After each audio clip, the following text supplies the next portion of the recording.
I haven't confessed this to my family, but I've spent 2 years of my life making the best snake AIs in the world.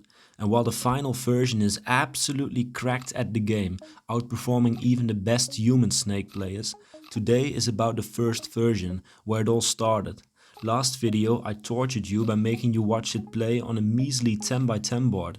In this video I will crank it up to medieval levels by making you watch it play on a 12 by 12 board, after which you will understand why I rather not associate myself with or claim ownership over this first AI.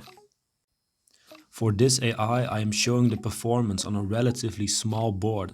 Why? Well, this particular AI takes exponentially longer on bigger boards, and neither I nor you want to be here all day now, do you? This is also why the gameplay on the left is slightly sped up, so you and I retain our sanity. Last video I explained how I solved the trapping problem in Snake, so go watch that one if you are interested in that. Today I will go a bit more in how to... Fuck! So how does it work?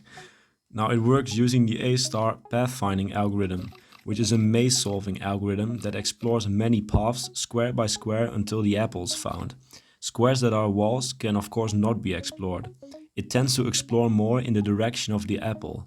There are very good videos on YouTube explaining A-star, so watch one of those I guess. I will also make an explanation video explaining the inner workings of all AI versions once I reach 1000 subscribers, so stay tuned for that.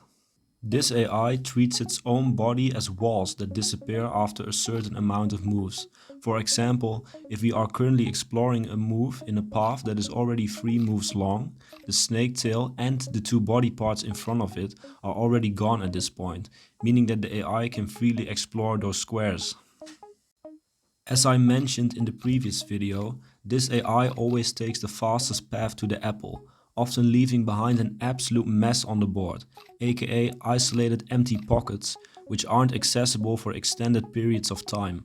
This is even more apparent today since the board is bigger, meaning the snake can get longer, meaning more waiting time before it can enter isolated pockets again. This is the reason this AI takes exponentially longer on bigger boards. This can be seen in the average move count. For a 10 by 10 board, this was 1268 for straight path preference and 1370 for zigzag preference. For a 12 by 12 board shown in this video, it is 2688 for straight path and 2901 for zigzag. So even though the amount of apples to be collected only increases by 50%, the game length increases by 212%. Some of this can be explained by the fact that on a bigger board, the average distance traveled per apple is larger, simply because the squares are further apart, but the rest of this astronomical increase in game length... But the rest of this astronomical increase in game length is simply because of the mental retardation of this first AI version. You will see next video when I will bless your eyes with version 2 of the AI, which is so much faster. What is kinda interesting to note is the fact that both on a 10 by 10 and 12 by 12 board, the zigzag version takes 8% longer to finish the average game. In theory, straight lines and zigzagging should be equally as fast, but zigzagging all over the place has a higher chance of creating these empty pockets of board, causing the zigzag version to be slower. So is there nothing good to say about this first version of the AI? Well, actually there is. Because of the simplicity of the AI, I can simulate 1000 12 by 12 snake games in about 69 seconds on my laptop, meaning it is solving 39,000 moves per second. Absolutely insane.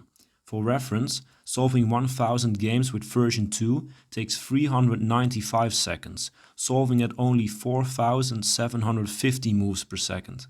For you math wonders out there, leave a comment with the average move count of version 2. Alright, until the next one, peace!